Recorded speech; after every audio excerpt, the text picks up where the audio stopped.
now, there's no conclusive clinical evidence at all for the effectiveness of face masks. And the possible reason is virus size is too small to be filtered out. But here's a surgical mask above, and here's a cloth mask that you may see wearing. But again, cloth masks include bandanas, etc.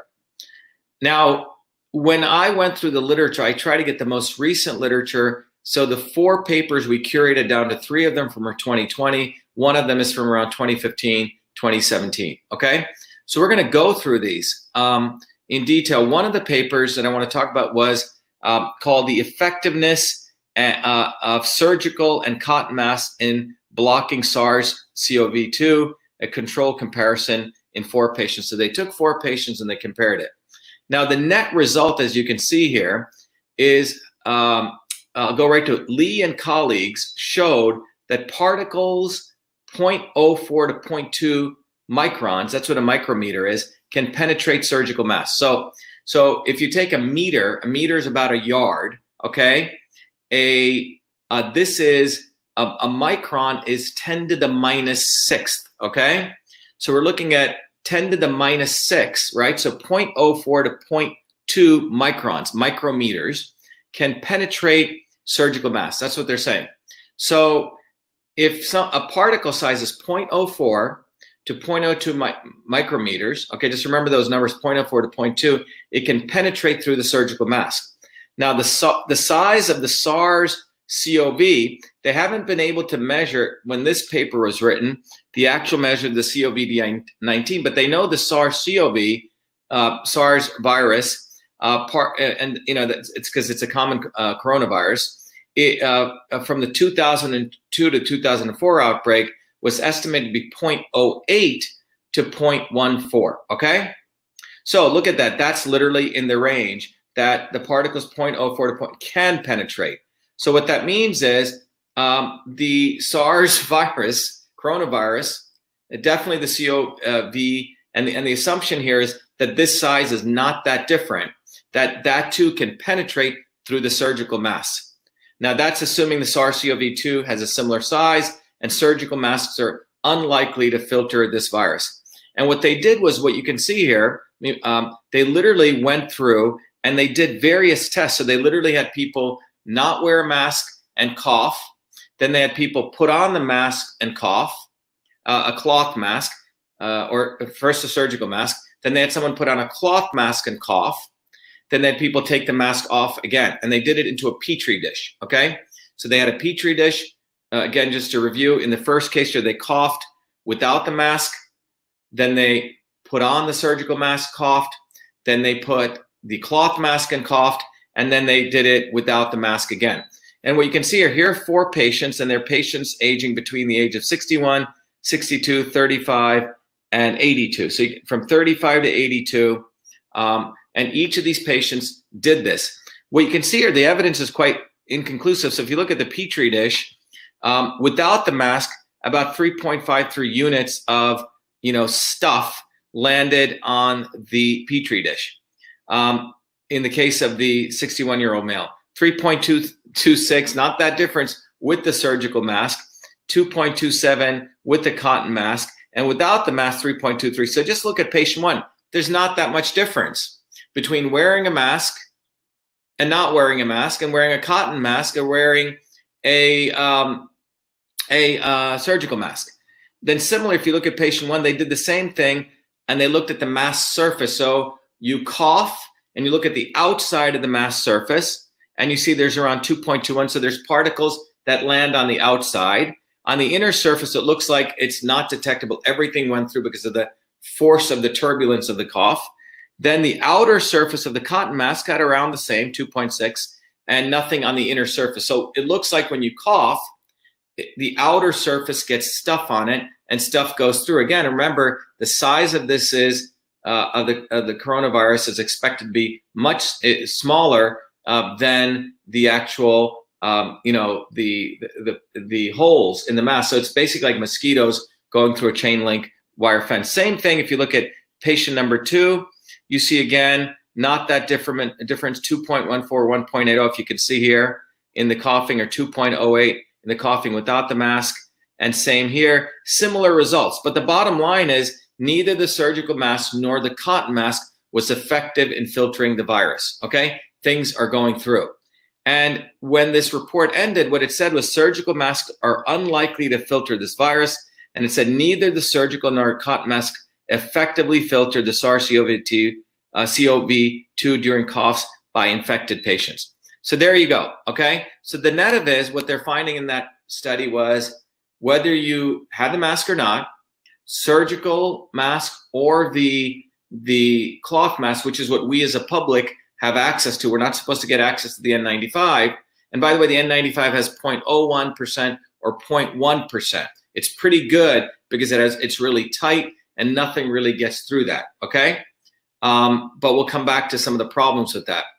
But that's the point with this particular mask, okay? That the cloth mask or the surgical mask, things are just gonna go through. And you saw that in the experiment that they did.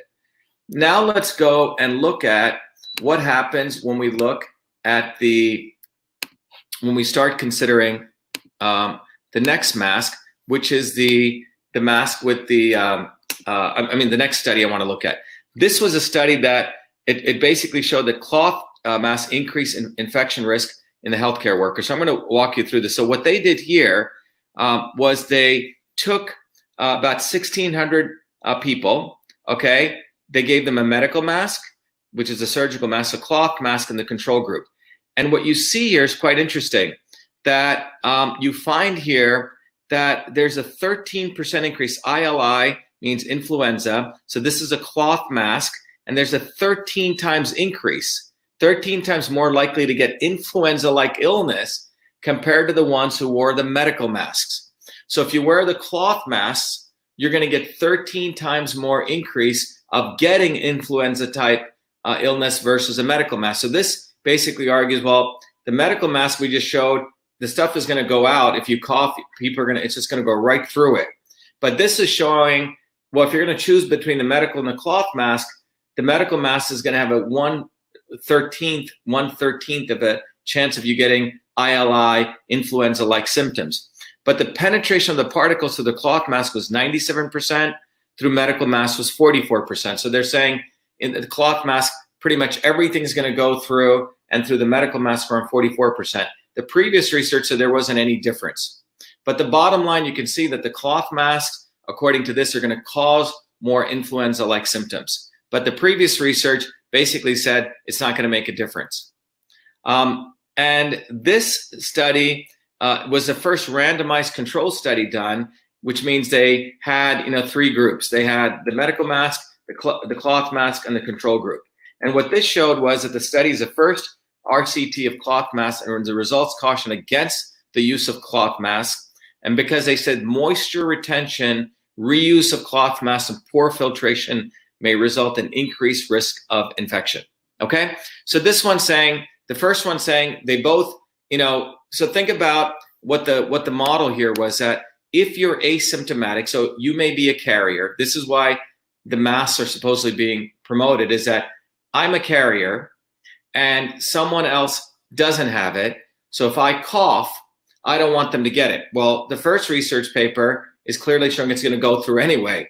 The second research paper is showing that you wearing it are going to increase your chance of more influenza-like symptoms. So you're putting yourself at risk.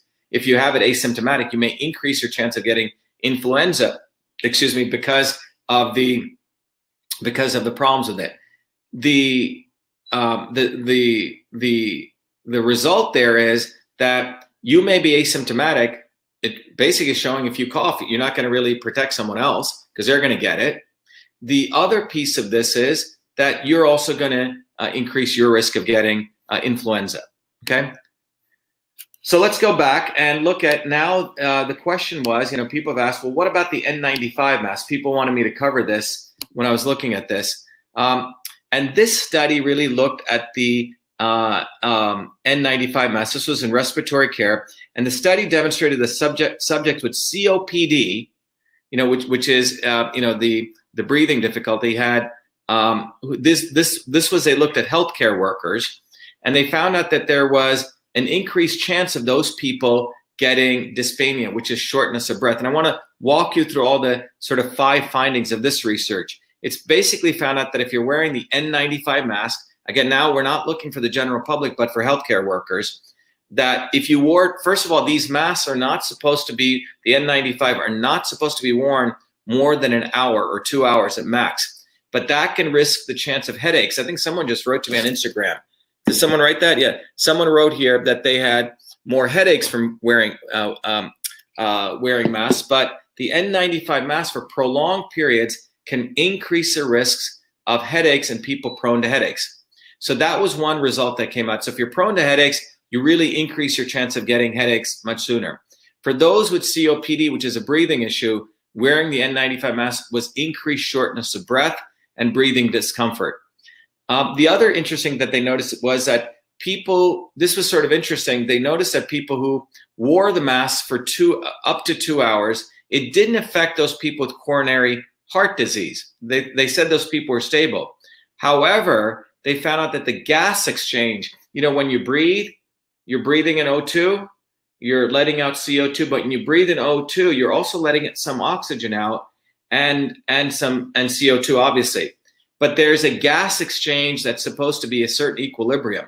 And what they found out was that gas exchange levels of CO2 and O2 were affected in pregnant women after 1 hour of use. So there are pregnant healthcare workers. So it affected their gas exchange. Now, if you go on the internet, you'll see some interesting propaganda on both sides. Some people say, well, it doesn't increase CO2. And other people say, well, it doesn't decrease O2. It's not the increase or the decrease. It's the balance of those two. That's what's being affected to be accurate. So again, we're going beyond the left, right, pro O2, pro CO2, that kind of thing. But it's the gas exchange balance, which is important for your health. So one of the important conclusions here is that wearing the N95 mask induced a mean 37% reduction in that air exchange volume, that balance. And for the elderly, the people with illnesses, chronic lung disease, and in fact, people with heart disease or stroke, and pregnant women, this is obviously something that should be of concern. So this is, again, the N95 mask if you have healthcare workers working in there. The other interesting thing, came from the fourth paper. Just to reiterate, I went and actually looked at the paper on the healthcare women who were pregnant. Now, breathing through the N95 mask materials have been shown to impede the gaseous exchange and impose an additional workload on the metabolic system, which means the entire metabolism of pregnant healthcare workers. And this needs to be taken into account when people start consideration of guidelines for respirator use. So the benefits of using the N95 mask to prevent serious emerging infectious disease should be weighed against the potential respiratory consequences associated